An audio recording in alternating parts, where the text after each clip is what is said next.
कुलदीप बिश्नोई ने भाजपा का दामन थामा है। आपको बता दें कि खुद हरियाणा के मुख्यमंत्री मनोहर लाल खट्टर यहां बीजेपी दिल्ली के हेडक्वार्टर में मौजूद थे। उनके मौजूदगी में जो है कुलदीप बिश्नोई ने बीजेपी का दामन थामा। साथ ही आपको बता दें कि रेणुका बिश्नोई जो उनकी पत्नी है, उन्होंने भी उनका दामन थामा है। और तमाम वो समर्थक जो है हरियाणा से चलकर यहाँ दिल्ली बीजेपी दफ्तर पहुँचे हैं, दिल्ली बीजेपी के हेडक्वार्टर पहुँचे हैं उनके समर्थन के लिए। और ये काफ़ी उत्सुक थे और ये भी खुश थे कि जो है बीजेपी के साथ कुलदीप बिश्नोई ने अपना दामन थामा है। यहाँ वो तमाम समर्थक, आपको मैं बताना चाहूँगा कि देख सकते हैं आप, कैमरामैन से कहेंगे, ये वो तमाम समर्थक हैं। अगर दूसरी तरफ कहें कैमरामैन को तस्वीरें दिखाने के लिए, तो रोड अभी भी पूरा जाम पड़ा हुआ है। अभी कुछ ही क्षणों पहले यहाँ से कुलदीप बिश्नोई निकले हैं और कुलदीप बिश्नोई ने भाजपा का जो है दामन थामा है। अगर कहीं ना कहीं उनके राजनीतिक करियर की बात करें तो जब 1998 में करनाल से भजन लाल जो उनके पिता थे, वहां के वो मुख्यमंत्री भी रह चुके हरियाणा के, उन्होंने जब अपनी सीट छोड़ी थी तब उपचुनाव पे जो है ये कुलदीप बिश्नोई ने जीत हासिल की थी और ये विधायक बने थे। उसके बाद आपको एक चीज़ और जानकारी दे दें कि ये दूसरी बार है, ये पहला दफ़ा नहीं है, ये दूसरी बार है जब कुलदीप बिश्नोई ने कांग्रेस का दामन छोड़ के और फिर बीजेपी के साथ अपना हाथ थामा है। साथ ही हमारे वो कुछ लोग उनके यहाँ से मौजूद हैं, उनसे बातचीत करते हैं। क्या नाम है सर आपका? डॉक्टर सोनलाल। कहाँ से आ रहे हैं आप? हम पानीपत से आए हैं जी। पानीपत से आ रहे हैं। आज कुलदीप बिश्नोई ने जो है बीजेपी का दामन थामा है, क्या कहना चाहिए? कुलदीप बिश्नोई जी और चौधरी भजन लाल जी एक ऐसा परिवार है हरियाणा में, उसके बगैर राजनीति नहीं होती। और चौधरी कुलदीप बिश्नोई जी ने अपनी आत्मा की आवाज़ सुन के आज जो बीजेपी का दामन थामा है, वो हर कार्यकर्ता में और हरियाणा में पूरा जोश है। और आने वाले टाइम में कुलदीप बिश्नोई हरियाणा में बीजेपी की सरकार ले आएंगे और हरियाणा में मुख्यमंत्री के पद संभालेंगे। क्या नाम है आपका? नाम सुरेश मलिक जी, पानीपत से हैं। सुरेश जी, जिस प्रकार से आज कुलदीप बिश्नोई ने बीजेपी का दामन थामा है और ये पहला दफा नहीं दूसरा दफा है जब उन्होंने कांग्रेस का साथ छोड़ा है, क्या कहना चाहिए? यह जिसमें शक्ति है, ताकतवर आदमी है, ये इसके साथ पब्लिक हाथी है, चलता रहता है। ये हाथी डरता नहीं किसी से। ये मुख्यमंत्री बनेगा बीजेपी सरकार में। अच्छा, कहाँ से मुख्यमंत्री बनेगा? हरियाणा या राजस्थान? चुनाव दोनों के आने वाले हैं। हरियाणा के जी, आदमपुर से विधायक है, बनेंगे अटके फिर ज़्यादा 50,000 वोटों से जीतेंगे। नहीं, ऐसा ये भी माना जाता है कि जो राजस्थान चुनाव आने वाला है, राजस्थान में इनकी कहीं ना कहीं भूमिका अधिक हो सकती है, उस नजरिए से भी देखा जा रहा है। तो आप क्या चाहेंगे, कहाँ पे इनकी एक्टिव पॉलिटिक्स होनी चाहिए, हरियाणा या राजस्थान? हरियाणा में चाहते हैं, हम तो हरियाणा की पॉलिटिक्स में चाहते हैं। हरियाणा से हम तो चाहते हैं मुख्यमंत्री हमारे हम से वर्कर हैं, उसके पिताजी के भी साथ है, उनके साथ रहेंगे जी। और बड़ी आदमी है। क्या कहेंगे सर, क्या नाराज थे वो कांग्रेस से कि उन्होंने बीजेपी का दामन था? कांग्रेस एक भ्रष्ट पार्टी थी। चौधरी कुलदीप बिश्नोई एक चौधरी भजन लाल जी के सच्चे सपूत हैं। उनके रगों में ईमानदारी का खून है। हरियाणा प्रदेश के हर कार्यकर्ता की लड़ाई चौधरी कुलदीप बिश्नोई ने जमीनी सतह पर लड़ी है। इसलिए उन्होंने सोचा भाई आज हरियाणा प्रदेश में आने वाला समय चौधरी कुलदीप बिश्नोई और जो चौधरी भजन लाल जी के अधूरे सपने थे उनको पूरा करने के लिए हमारे बहुत ही लोकप्रिय और ईमानदार छवि के नेता चौधरी श्री नरेंद्र मोदी जी प्रधानमंत्री के नेतृत्व में प्रभावित होकर बिश्नोई जी ने आज भारतीय जनता पार्टी का दामन थामा है। हमें पूरी उम्मीद है 90 के 90 हल्का में पार्टी के ज़्यादा से ज़्यादा विधायक जीत का होंगे। क्या नाम है सर आपका, कहाँ से आ रहे हैं? शर्मा, पानीपत से हैं जी। पानीपत से आ रहे हैं। आज कुलदीप बिश्नोई ने जो है भाजपा का दामन थामा है, क्या कहना चाहेंगे? क्या वो कांग्रेस से नाखुश थे? कांग्रेस से नाखुश थे। कांग्रेस की भ्रष्ट नीतियों के कारण उन्होंने मोदी जी की नीतियों से प्रभावित होकर, भारतीय जनता पार्टी की नीतियों से प्रभावित होकर के भारतीय जनता पार्टी का दामन थामा है। और उनके मुख्यमंत्री मनोहर लाल जी के नेतृत्व में और ओम प्रकाश धनखड़ जी जो प्रदेश अध्यक्ष उनके नेतृत्व में आने वाले समय में 90 की 90 विधानसभा सीटें जीतेगी कुलदीप जी के सहयोग से जी। ऐसा कहा जा रहा है कि राजस्थान चुनाव में भी इनकी भूमिका अहम हो सकती है, आप क्या चाहेंगे? ये एक्टिव पॉलिटिक्स हरियाणा में रखें या राजस्थान में रखें? इनका 35 सीटों पर प्रभाव है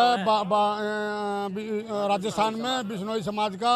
वहाँ इनके प्रचार के कारण भारतीय जनता पार्टी की सरकार आएगी, लेकिन ये हरियाणा में ही राजनीति करेंगे जी। तो क्या ऐसा भी कहा जा सकता है कि राजस्थान में भी इनको कोई बहुत बड़ी भूमिका दी जाएगी निभाने के लिए प्रदेश स्तर पर? अभी इसमें चुनाव में इनको चुनाव में प्रभारी लगाया जा सकता है। क्या नाम है सर आपका, कहाँ से आ रहे हैं? अनिल मांझू, आदमपुर हल्के से, हिसार हरियाणा से। आदमपुर से ही आपके विधायक हैं कुलदीप बिश्नोई, जो आज भाजपा का दामन थामे हैं, क्या कहना चाहेंगे? नहीं, बहुत बढ़िया फैसला है कुलदीप जी का। पूरे आदमपुर ही नहीं, पूरे हरियाणा प्रदेश के 36 बिरादरी के लोग कुलदीप जी के साथ हैं। और जो कुलदीप जी का फैसला वो सर्वमान्य फैसला है। हाँ, पूरा आदमपुर हल्का चौधरी कुलदीप जी का परिवार की तरह ये हल्का है, पारिवारिक हल्का है। चौधरी कुलदीप बिश्नोई जी को आदमपुर हल्का अपना परिवार समझता है और कुलदीप जी आदमपुर हल्के को अपने परिवार समझते हैं। तो परिवार के मुखिया जो फैसला लेते हैं उसमें सब पीछे शामिल होते हैं। क्या लगता है ये एक्टिव पॉलिटिक्स हरियाणा में करेंगे या फिर राजस्थान में करेंगे, आप क्या चाहेंगे?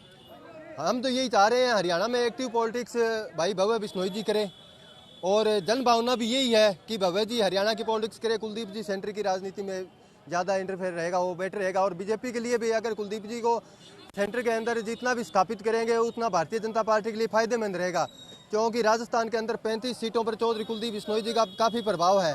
पिछले विधानसभा चुनाव थे जो राजस्थान में, उसमें कांग्रेस पार्टी का सत्ता में आना एकमात्र केवल और केवल जो कारण था वो था चौधरी कुलदीप बिश्नोई जी। जो चौधरी कुलदीप बिश्नोई जी ने 17 सीटों पर प्रचार करके 16 सीटें कांग्रेस पार्टी को दिलाई थी और वही भूमिका जो चौधरी कुलदीप बिश्नोई जी आने वाले 2023 में राजस्थान विधानसभा के चुनाव के अंदर निभाएंगे और भारतीय जनता पार्टी की राजस्थान के अंदर पूर्ण बहुमत से सरकार बनवाने का काम चौधरी कुलदीप बिश्नोई जी करेंगे। बिल्कुल सर, आपका क्या नाम है, आप कहाँ से आ रहे हैं? बलदेव सिंह टुवाना से। कहाँ से आ रहे हैं सर? टुवाना फतेहाबाद से। सर ये बताइए, जिस प्रकार से आज कुलदीप बिश्नोई ने भाजपा का दामन थामा, क्या लगता है कांग्रेस में कोई खोट था? क्योंकि ऐसा तमाम लोग आपके ही साथी बताए आपके यहाँ से आए हुए कि वो कांग्रेस भ्रष्ट पार्टी थी। तो अगर कांग्रेस भ्रष्ट पार्टी थी तो दो बार कांग्रेस के साथ जुड़ने का क्या नजरिया था उनका? वो कुछ तो राहुल गांधी ने मिलने का समय नहीं दिया, इस कारण भी अगले वो भी था भी, जैसे भी मिलना भी तो चाहिए ना बड़े लीडर को, इसलिए कुछ नाराजगी थी, कुछ भ्रष्टाचार के आरोप बहुत लग रहे, जैसे ईडी के रोज ही छापे लग रहे हैं। इसलिए जन भावना के अनुरूप कुलदीप जी ने जो फैसला लिया सभी इसका स्वागत करते हैं। क्या कहना चाहेंगे, किस हरियाणा में इनका एक्टिव पॉलिटिक्स होगा या राजस्थान में होगा? राजस्थान में बहुत बड़ा प्रभाव है, क्योंकि बिश्नोई बहुल क्षेत्र है, वहाँ पे 35 से 36 सीटें हैं वहाँ पे बिश्नोई समाज की, इनका पूरा प्रभाव है वहाँ पे, तो ये शायद राजस्थान में भी एक्टिव रह सकते हैं। बिल्कुल, भारतीय राजनीति और भारतीय राजनीति देश भर में प्रखर, और खास करके ये भारत की जो राजनीति है, रात बदलते, जैसे कहते हैं ना कि हवाएं बदल जाती हैं, उस प्रकार से राजनेता बदल जाते हैं। और यही कुछ देखा गया कि एकाएक अचानक से, आपने महाराष्ट्र में भी देखा होगा कि तमाम वो विधायक बागी हो गए, बागी होकर भारतीय जनता पार्टी का साथ थाम लिया। इसी प्रकार से आपको बता दें कि आज कुलदीप बिश्नोई जो हरियाणा से एक वरिष्ठ कांग्रेस नेता माने जाते हैं, और आपको एक जानकारी और दे दें कि इनके पिता भजन लाल खुद वहां से मुख्यमंत्री रहे हैं। और साथ ही कुलदीप बिश्नोई के भाजपा में आने के बाद ऐसा कहा जा रहा है कि न केवल हरियाणा में, साथ ही राजस्थान में भी इसका प्रभाव पड़ेगा। लोग ऐसा दावा कर रहे हैं कि वहां पे 35 समाज ऐसा है, 35 सीटें ऐसी हैं विधानसभा की जहां बिश्नोई समाज है, और कहीं ना कहीं उनको वहां का भी प्रभाव मिल सकता है, उनका वहाँ माफ़ कीजिएगा, वहाँ भी उनको कोई प्रभार मिल सकता है। और मानक ये भी है कि वो हरियाणा के रहने वाले हैं, आदमपुर से वो जो है विधायक रहे हैं, तो लोगों का ये भी कहना है कि वो अपने मातृभूमि के लिए करेंगे तो ज़्यादा बेहतर होगा। और लोगों में ऐसा विश्वास भी है कि वो हरियाणा से ही राजनीति करेंगे।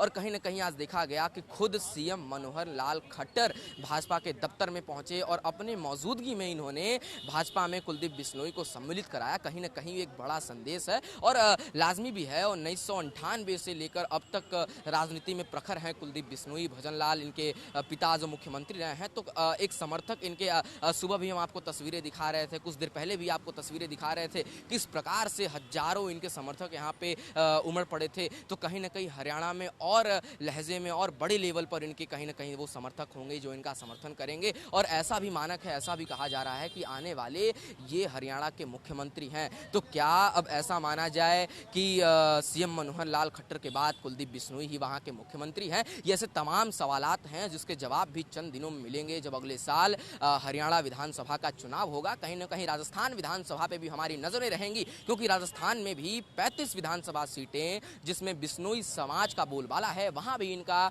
प्रखर राजनीति माना जा रहा है। तो ये देखना होगा, दिलचस्पी भी होगी कि किस प्रकार से कुलदीप बिश्नोई आगे भारतीय जनता पार्टी के राजनीति को प्रखर की ओर ले जाएंगे, भारतीय जनता पार्टी को आगे की ओर बढ़ाएंगे। और काफ़ी खुशी का माहौल, काफ़ी हर्षोल्लास उनके तमाम उन हजारों कार्यकर्ताओं में, युवा से लेके वो बुजुर्ग तक यहाँ पे नई दिल्ली में भाजपा दफ्तर के बाहर, भाजपा दफ्तर के अंदर सड़कों पर आ बैठे हैं और यहाँ पे मौजूद हैं और उनका लगातार वो समर्थन कर रहे थे। साथ ही आपको बता दें कि भारतीय जनता पार्टी ने भी उनको एक मौका दिया है। और सीएम मनोहर लाल खट्टर ने जब प्रेस कॉन्फ्रेंस किया तो उन्होंने ये भी बताया कि कुलदीप बिश्नोई जब भारतीय जनता पार्टी में शामिल होने की बात कह रहे थे तो उस समय सीएम मनोहर लाल खट्टर ने ये भी पूछा था कि कोई नियम शर्तें होंगी। इस समय कुलदीप बिश्नोई ने कह दिया था कि कोई नियम शर्तें नहीं चाहिए, उन्हें देश सेवा का मौका चाहिए, उन्हें समाज सेवा का मौका चाहिए। और फिर कैमरामैन से कहेंगे अभी भी वो कुछ उनके समर्थक जो यहाँ पे मौजूद हैं, आप ये तस्वीरें देख सकते हैं और आप ये देख सकते हैं किस प्रकार से उनके समर्थक अभी भी मौजूद मौजूद हैं और उनके समर्थन के लिए यहाँ पे इकट्ठे हुए थे ये, और धीरे धीरे अब ये अपने गंतव्य स्थान को भी बढ़ रहे हैं। तो ये सीधे तस्वीरें आपको हम लाइव दिखा रहे थे ग्राउंड जीरो से, बीजेपी मुख्यालय से, जहाँ पे कांग्रेस के वरिष्ठ नेता कुलदीप बिश्नोई ने भाजपा का दामन थाम लिया है। आज कैमरामैन प्रताप के साथ प्यारे मोहन त्रिपाठी, द न्यूज़ 15 दिल्ली।